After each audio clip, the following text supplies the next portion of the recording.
Morning, everybody. Morning. What I wanted to take a couple minutes of your time to talk about is this gun control issue that seems to have taken on a life of its own here. Because I wanted to let you know what direction I'm headed in as the sheriff here. And I've had this discussion with the police chief's organization, and they're on board with this concept. When you talk about gun control, it is only a small piece of the puzzle. It's more about violence control, which we've been doing for 4 years. We've been fighting the gangs out here. But the concept is we have a better opportunity to identify the people who have the propensity and the inclination to go do violent things and stop them from accessing firearms than we do trying to stop 270 million firearms from going in the other direction. The FBI has analyzed 152 different multiple shooting incidences, including the one that happened in Sandy Hook. There's a common denominator in every one of these incidences, and that is there was some type of pre-warning, some type of information, some type of behavior that was exhibited by these people that somebody around them knew about. Whether it was a classmate, whether it was a fellow worker, whether it was a family member, or whether it was somebody in the neighborhood. You had the guy at the movie theater on Facebook, on social media. You had the people that were involved with Gabrielle Gifford, the bad guy there, was talking to other people about how much he hates government and government officials. The gentleman up at the young kid up at Sandy Hook, his mother had actually said to a neighbor, I can't control him, he's going to have to be instituted, he's become increasingly worse. But in all these instances, nobody told anybody about this. We just had an incident up at a school up in the northern part of the state where a fellow schoolmate told somebody about a kid that had a gun in the backpack that was getting ready to go do something bad. They grabbed the kid, they stopped it.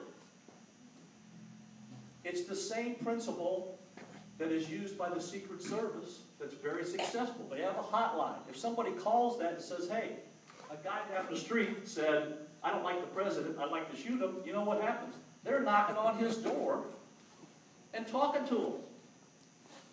Two things happen when you identify somebody that has these propensities or has exhibited this behavior when the information gets to law enforcement.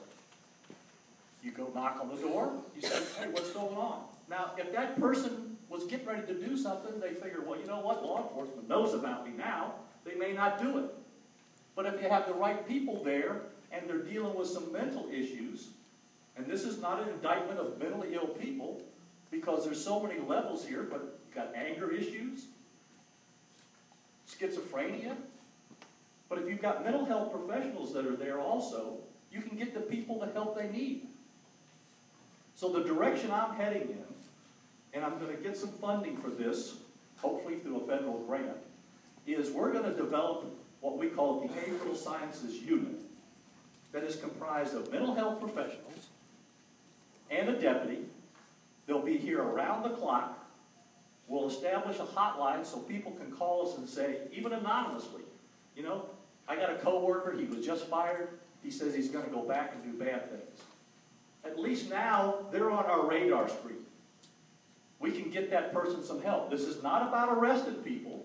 It's about identifying people that are going to go do bad things, get them some help, but get them on the radar screen before they go do something bad. You've got a better chance of stopping things like that. It's just like the program that's out there now with Homeland Security of see something, say something. It works all the time. That's how they stopped the guy from doing the car bomb up in New York, because somebody saw him park the car and called law enforcement. It works. It's demonstrated it works.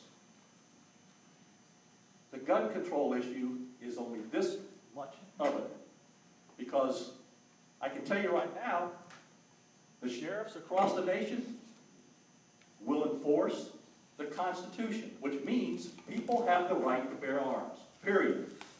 Right? We're constitutionally elected officers.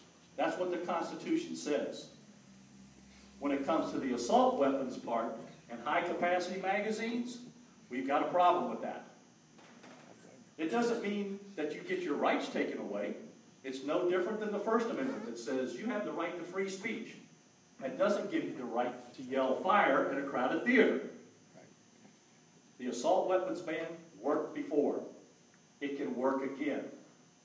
Because at some point in time, the line in the sand has to be drawn and say, listen, these high-capacity magazines and assault weapons end up with the gangs.